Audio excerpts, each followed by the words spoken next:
여러분, 시험 준비 모두 마치셨을까요? 설마 지금까지도 펜을 붙잡고 답안지에 쓰기 연습하는 분들 안 계시겠죠? 시험 전날은 절대 펜을 들지 마세요. 아무래도 시험 당일 하루 종일 펜대를 붙잡고 있어야 될 텐데 그 전날까지 펜 쓰기 연습하다 보면 손이 무리가 가고 부담이 가서 악필로 이어지면서 시험에 낭패를 볼 수가 있거든요. 그래서 시험 전날은 눈으로 학습하시고 손은 휴식을 좀 주어야 돼요.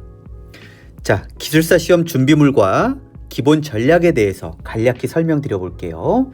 첫 번째는 책상 세팅 및 사전 준비를 좀 해두셔야 됩니다. 기술사 시험은 교시마다 촌각을 다투기 때문에 답안 작성을 위해서는 사전 준비가 좀 필요한데요. 여러분들이 제일 먼저 교실 내에 들어서면 수험 번호를 확인하고 자리에 착석하십시오.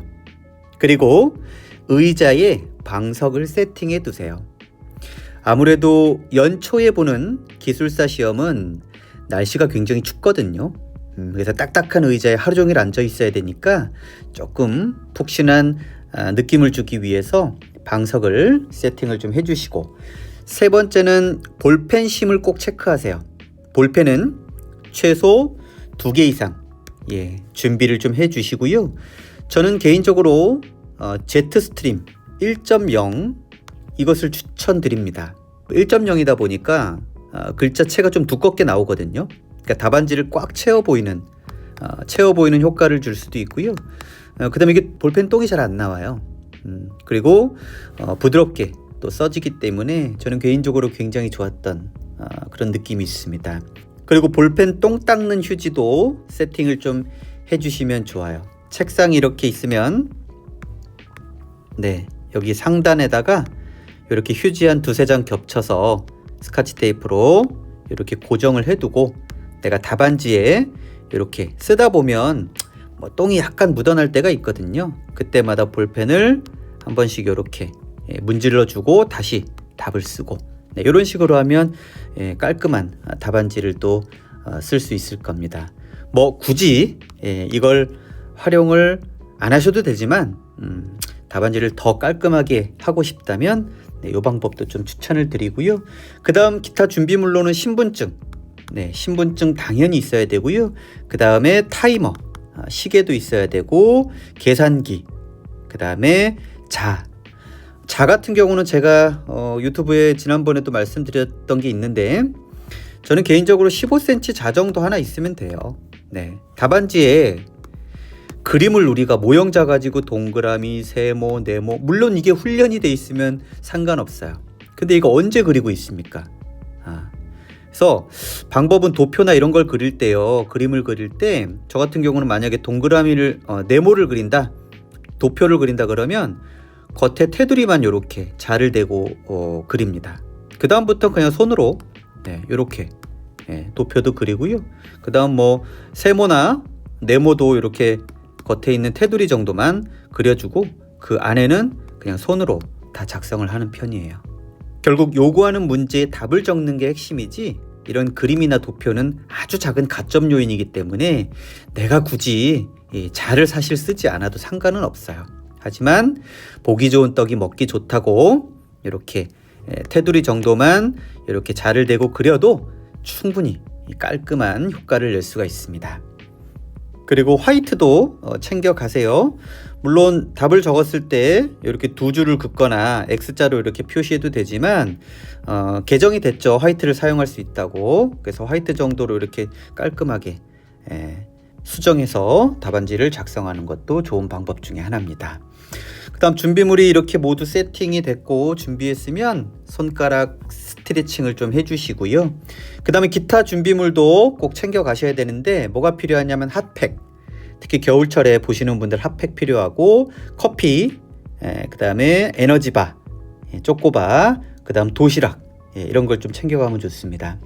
교시가 끝날 때마다 여러분 주변에서 아마 부스럭부스럭 거리는 소리가 들릴 거예요. 그래서 쳐다보면 입에 우걱우걱 아마 사탕이나 초코바나 커피를 드시는 분들이 계실 겁니다. 에너지가 정말 생각보다 많이 고갈되거든요.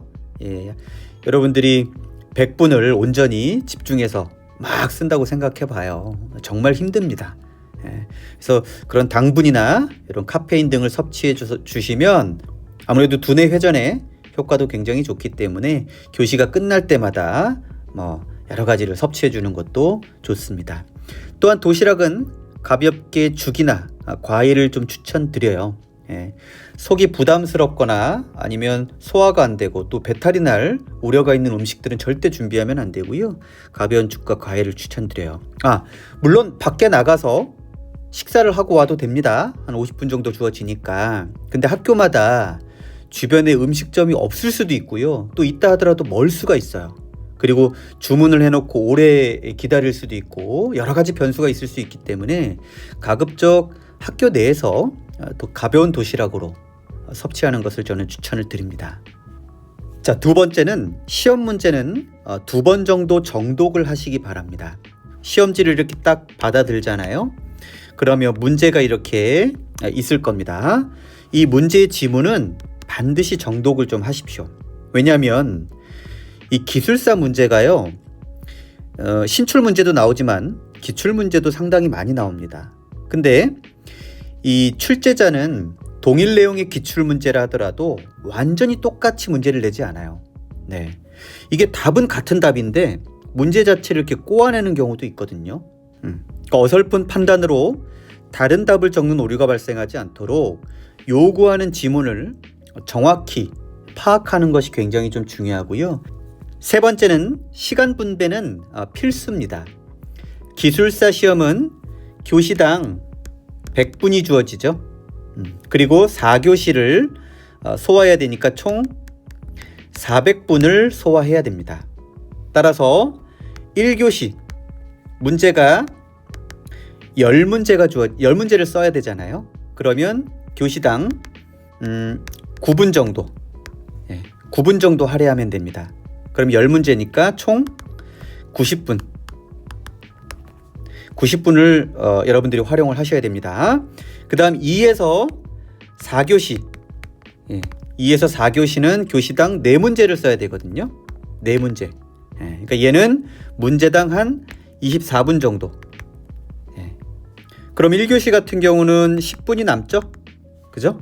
그리고 2에서 4교시 같은 경우는 4분 정도씩 남을 거란 말이죠. 그럼 이 시간은 이 세이브한 시간을 모르는 문제나 또는 보충할 부분에 시간을 좀 활용하시면 되겠죠. 그래서 시간 분배를 좀 해 주시면 된다.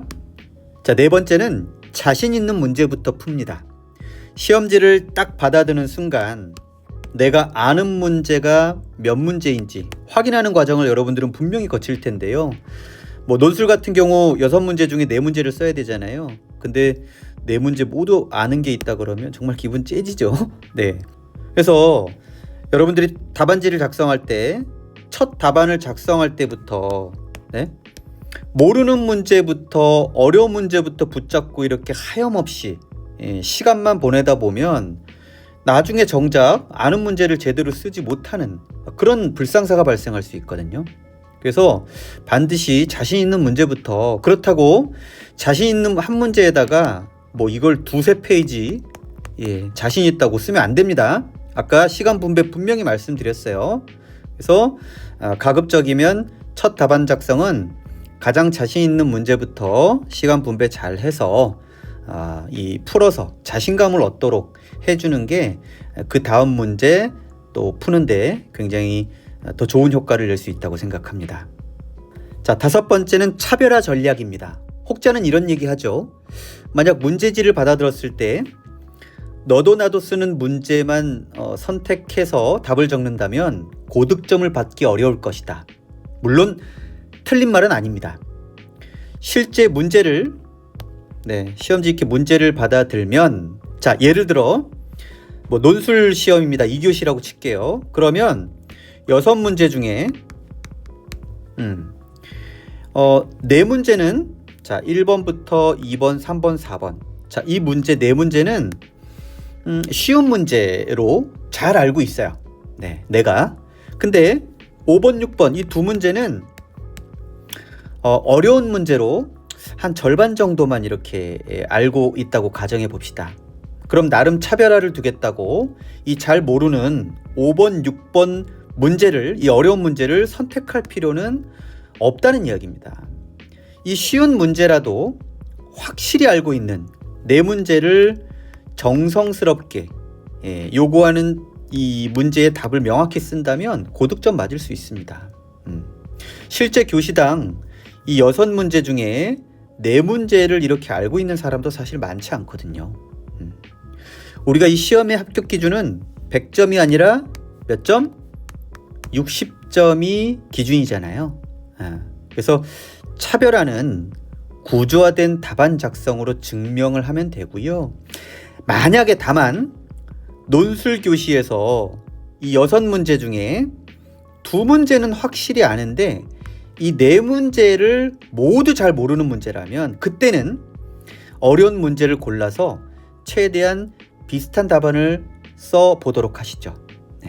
의외로 그건 맞는 얘기입니다. 어려운 문제를요 골라가지고 비슷하게 답을 이렇게 쓰잖아요. 그럼 의외로 고득점을 맞을 수 있어요. 채점관들이 의외로 그런 부분에 높은 점수를 주는 경향이 있습니다. 하지만 아까 얘기했듯이 내가 4문제를 모두 잘 알고 있는 문제다. 그럼 당연히 이걸 쓰셔야 되고요. 4문제를 내가 모두 잘 모르는 문제다. 그러면 그 중에서 조금 어려운 문제 골라가지고 비슷하게 소설을 좀 써내면 오히려 이게 고득점을 받을 수도 있다. 이렇게 2가지의 케이스가 있다라는 거 말씀을 좀 드리고요. 6번째는 악필이어도 상관이 없습니다. 다만 보기 좋은 떡이 먹기 좋듯이 명필은 분명 채점자에게 아주 긍정적인 영향을 줄 거예요. 그런데 현재 내가 악필인 걸 어쩌겠어요. 저도 나름 글씨를 아주 예쁘장하게 쓰는 능력을 갖추고 있지만 이 촌각을 다투는 시험장에서 그 특기는 온데간데 없이 악필로 변하게 됩니다.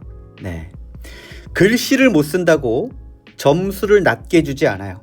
다만 못 알아보게 작성하면 그건 당연히 감점 요인이 되니까요. 최대한 정자로 요 정도 또박또박 적으려고 노력만 하면 되지 내가 이걸 글씨를 예쁘게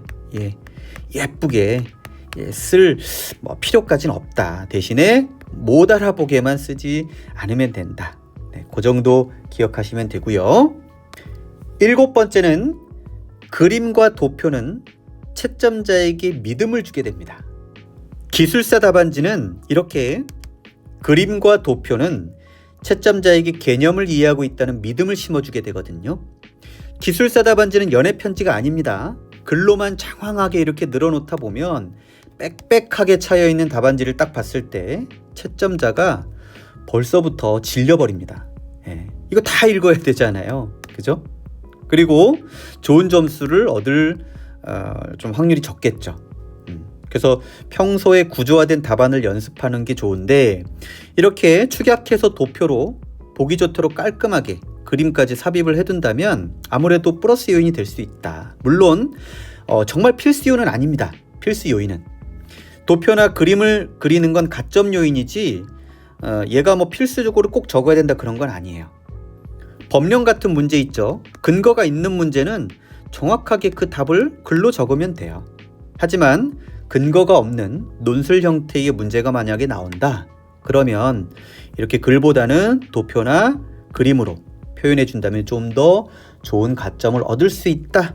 그 정도로 이해하시면 좋을 것 같아요. 8번째는 답안지 분량에 너무 연연해하지 말자. 통상 기술사 답안지는 1교시는 반 페이지에서 한 페이지, 2교시는 두세 페이지 분량으로 써야 한다. 이런 것이 정설로 우리가 들려오잖아요. 물론 어느 정도 맞는 말입니다. 하지만 분량을 채워야 한다는 마음 때문에 질문과는 상반된 답을 장수만 주구장창 늘려놓으면 오히려 이게 독이 될 수 있다는 얘기예요. 채점관들이 딱 보고 질려버릴 수 있다는 얘기죠. 그래서 결국 지문에서 요구하는 핵심 답안을 쓰는 것이 먼저지 분량을 늘리는 게 먼저가 아니다. 자, 그리고 9번째 정말 중요한 얘기입니다. 절대 백지 제출하지 마십시오. 백지 제출은 불합격으로 직행하는 길입니다. 2교시에서 예를 들어 논술 교시에서 6문제 중에 4문제를 이렇게 골라서 써내야 되잖아요. 그런데 실제 이제 답안지에 2문제 정확히 알고 있는 문제니까 썼어요. 근데 나머지 2문제는 잘 모르는 문제야. 그러면 잘 모른다고 여기에다가 백지로 제출하면 이건 무조건 빵점 받습니다. 뭐라도 정성스럽게 써내면 다만 1점이라도 받게 됩니다. 기술사 시험에서요 60점이 커트라인이잖아요. 여러분 59.9점으로 떨어지면 기분이 어떨 것 같아요? 실제 이런 일이 있을까요? 있습니다. 59.8점. 네. 실제 이렇게 점수가 나온단 말이에요. 그런데 백지로 낸다? 이건 말도 안 되는 얘기죠. 채점관도 사람입니다. 그 정성을 알아봐 주기 때문에 비슷한 내용이라도 뭐라도 페이지를 반드시 채워서 제출하십시오. 절대 4문제 다 써야 되는데 이거 한 문제라도 모른다고 그냥 백지로 내지 마시고 최대한 정성스럽게 비슷한 거라도 써내십시오. 엉뚱한 거 써내면 안 됩니다.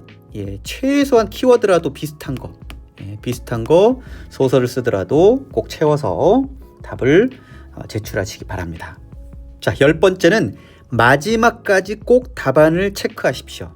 답안지 마무리는 끝에 쓰고 끝이라고 이렇게 작성을 해줘야 되고요.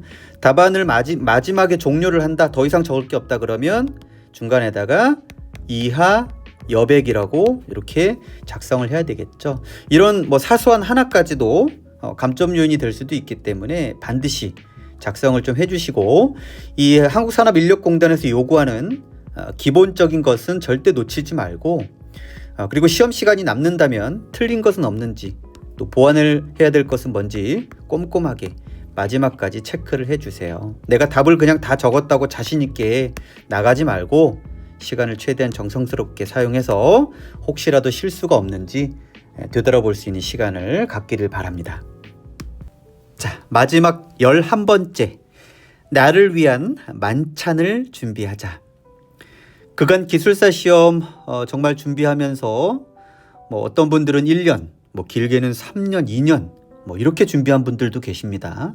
그 시간 동안 정말 나를 가혹하게 책찍질을 하면서 공부를 했을 것이고요.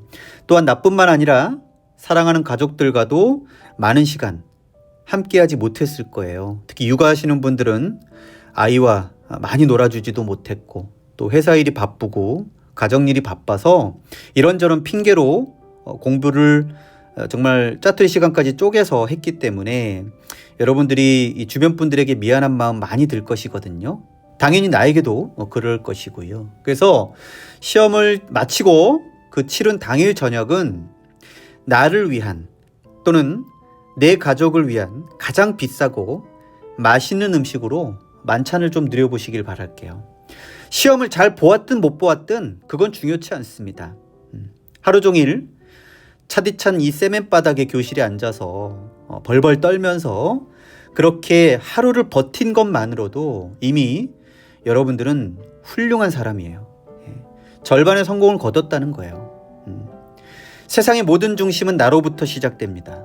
그간 고생한 나를 위한 보상이 없다면 동기부여도 떨어질 것이고 미래의 나도 존재하지 않을 것이라고 전 생각합니다. 그래서 시험을 치른 이후에 일정 시간은 나와 가족을 위한 행복한 시간으로 좀 보상을 해 주십시오. 저는 이렇게 열심히 공부하고 시험이 끝나면 그동안 내가 갖고 싶었던 거, 먹고 싶었던 거 다 이렇게 체크해 둡니다. 그래서 그날만큼은 고생했다. 너 그동안 정말 많이 노력했다. 또는 가족들 너무 고생했고 나를 위해서 이렇게 힘써줬다라고 정말 이렇게 다독여 주면서 동기부여를 합니다. 그러면 다음에 혹시라도 떨어졌을 때 일어설 용기가 생길 수 있고, 또 원동력이 될 수 있다는 거예요. 가족들도 어떻게 보겠습니까? 다시 응원해주고 싶겠죠. 그렇기 때문에 잘 쉬는 것도 잘 쉬어가는 것도 시험의 연장선이다 라고 보시고 시험이 끝난 당일 또는 그 이후의 며칠간은 정말 리프레시할 수 있는 그런 시간을 활용해 주셨으면 좋겠습니다.